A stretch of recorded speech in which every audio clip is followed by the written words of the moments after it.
Cabral and Chris Palomar. Ryan Bannister and Dave Gargaro are in row 5. Row 6, Corey Caddick and Taylor Walsh. Then we have Keith McDonald, Jamie Ventura, Josh Piper, Tim Burgess, and Greg Sakowitz. And we'll meet seeing you next Wednesday night as we bring down the curtain on the 2023 race season on Wednesday nights. Matt Tomolo leads him back to the green. Tomolo gets a little out of shape, but he spins the tires, and the 47 goes to front. To get the start, remember, he has to start the race in the start box. He can come in as slow, as fast as he wants. They chug their way into the corner. Green flag is out. We'll see if we like this start. And we do, and we are underway. And perhaps, could it be Tomolo, or is it Spalding? And once I can clearly see, it is Spalding and Ryan Magliano dueling early in this race for the lead. Magliano has the advantage early on the outside. Magliano, a driver on Wild Thing Karts on Monday nights at the Stafford Speedway, and his night ended very early. I think even before they took the green flag, coming off turn number 4 for the start, he was into the wall, and that ended his night very quickly. And right now, he has moved into the top spot, drop-kicking Grant Spalding in the second, where he may fall prey to the 42 of Chris Palomar. The top 3 have moved away a bit as Palomar tried to get underneath Spalding. And Spalding, like an offensive lineman, put the block on and blocked the run of Palomar. The points leader, Dylan Cabral, stuck behind some cars battling for 4th and 5th. One of them is the Gargaro Mishnokshis. And they see better when they come around. We have the 7 of Trask, the 17 of Corey Caddick. And then we have Dylan Cabral in the 19 running 6th. And pulling away by his lonesome right now is the 02 of Ryan Magliano. Palomar has moved in the second. The 47 of Grant Spalding is third.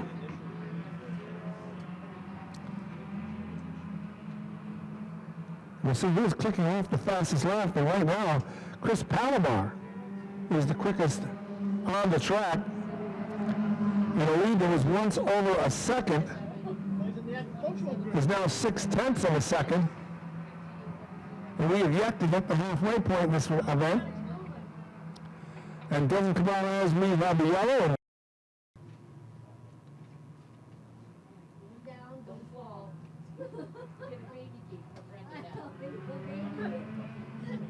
Here we go, back in action. And Magliano scoots to the front. Palomar drops back and has to worry about, it looks to be, the 7 of Gargaro.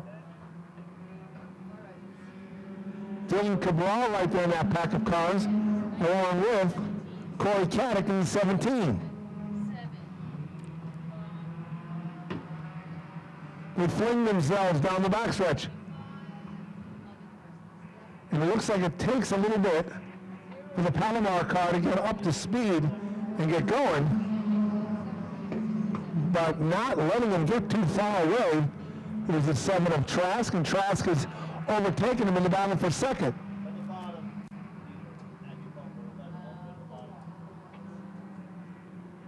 Magliano will look to clear the 11 of Tim Burgess, while setting up shop behind him is Gargaro, Palomar, Cabral, and Caddick has fallen off as we have another yellow. Ryan Magliano, our leader, now with the 7 of Gargaro to his outside. And all of a sudden, something breaks and goes long for Magliano. And he drops like a stone in a lake through the field. And at the front, Dave Gargaro has whistled his way into the lead. Palomar and Cabral duel for the second spot.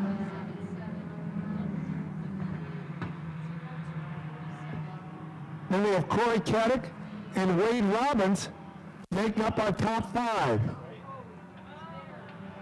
But we have a problem in turn number 2, a car around. He may make it to safety, and we may stay under green, but that does not look to be the case. James Trask. Everybody gets ready to go. They come off the corner. 13 to go. Palomar seems to have a head of steam in the 42. Can he outlast Gargaro? Gargaro down low with the advantage of the short way around the track.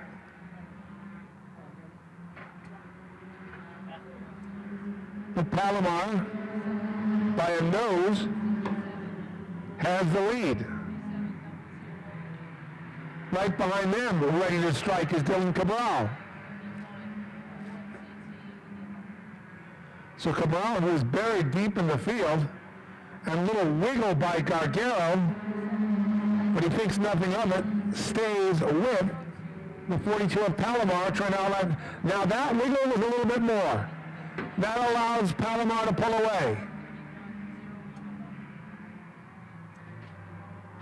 To the outside, it looks like it's Corey Caddick. They're going to go 3 wide, and in the middle is the 7 of Gargaro, and coming out the other side in second is the 19 of Dylan Cabral, with Corey Caddick to his outside in the 17.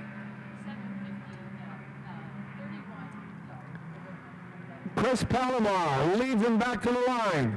9 to go. Can Cabral and Caddick team up to try to get a shot at our leader in the final 8.5 laps? But that battle side by side allows Palomar to pull away,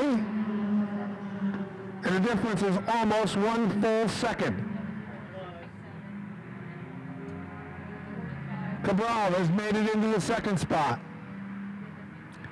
Is it going to be too little too late to track down Chris Palomar? We go by the 11 of Burgess. And they have clear track for the final 6 laps. And we have a car slowing in turn number 3. Can he make it all the way around to safety and stay under green? And out comes the yellow. Well, then perhaps there are some debris out of the infield. Field comes to attention off turn number 4. Chris Palomar leads him back to the line. We are underway. Caddick makes a break down low underneath Dylan Cabral as they whistle down the backstretch. They will see 5 fingers from Craig Merriman. And Chris Palomar was across the line. Going to the whip to try to close in is Dylan Cabral. Behind them, the battle for third between Ryan Magliano, who was our early leader, had problems, dropped down through the field as low as 7th, and right now is trying to get back on the podium and attack underneath Corey Caddick in the 17. 3 laps to go as Palomar will come up upon the 11. And they clear. Cabral, knowing the laps are ticking away, is about a half car length behind. and cut a faster lap the last time by than did our leader. 2 to go for Palomar. Cabral trying to make it win number 6. Palomar looking for win number 2. A lap and a half left. White flag. Car off the pace and on the grass in turn number 2. Battle for the lead. Cabral goes for it now. They get on the backstretch. Palomar trying to fight him off.